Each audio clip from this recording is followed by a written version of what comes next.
Turkish madman, who happens to also be the president, is biting way more than he can possibly ever chew. Recep Tayyip Erdogan's shenanigans were uncomfortably acceptable to Russian President Vladimir Putin so long as they did not affect Moscow's interests directly. However, the Turkish president has taken up a fight with Russia now, and Putin is not expected to just sit back and allow Ankara to compromise Moscow's security interests in Eastern Europe and the Crimean Peninsula. Hi and welcome to TFI Global, the foreign affairs and geopolitical analysis arm of the TFI Media Group. I am your host Sanbir Ranhotra, and in this video we shall talk about Turkey's attempts to play around with Russia's security and influence in a region which Moscow holds dear to itself. Turkey has decided to sell 24 armed attack drones to Poland, while talks regarding a similar deal with Ukraine are also said to be progressing between Kiev and Ankara.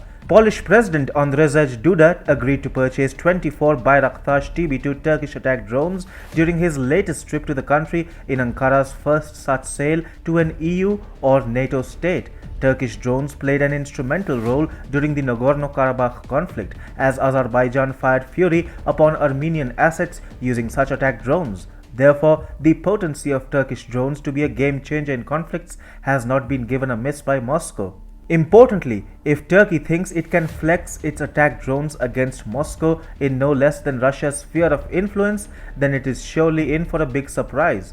But what Turkey is doing by selling such attack drones to the Lublin Triangle countries of Poland, Ukraine and possibly Lithuania is not just an exercise in flexing its muscles, but is a direct affront to Russia's national security.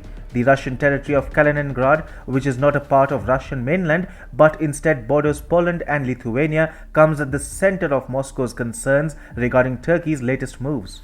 Kaliningrad also shares its western border with the Baltic Sea. The protection of Russia's sea communications and of its energy exports are among the most important tasks of Kaliningrad, apart from being a humongous Russian base in a region which is rather hostile towards Moscow.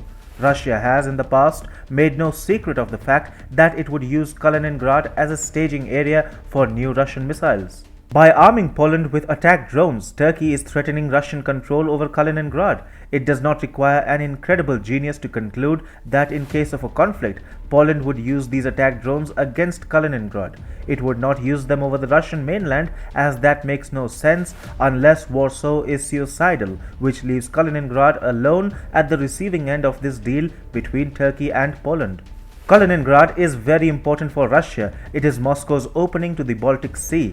Meanwhile, Turkey's purported sale of attack drones to Ukraine is all the more inflammatory for Russia. Ukraine, in times of conflict with Russia, would use its Turkish drones against Moscow-controlled Crimea. Interestingly, the Crimean Peninsula opens into the Black Sea, across which lies Turkey. Therefore, by arming Poland and Ukraine, Turkey is, in fact, trying to subdue Russia's influence and might in the region.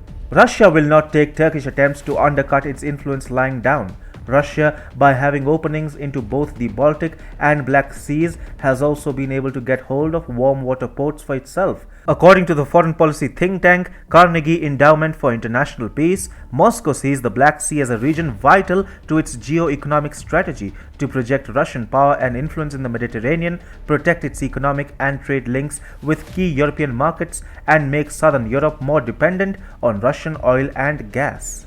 Moscow depends on the Black Sea for access to the Mediterranean and beyond, both for military operations outside its immediate neighborhood and for exports of Russia's main commodity, which are hydrocarbons. A reported sale of armed attack drones by Turkey to Ukraine happens to directly impact such Russian interests. Recep Tayyip Erdogan must not forget that Vladimir Putin can weaponize the Black Sea against Turkey if Ankara continues behaving in a mindless manner. In any case, Putin has been growing increasingly uncomfortable with Erdogan's antics, and the sale of attack drones to Poland and Ukraine might just prove to be the last straw for the Russian president.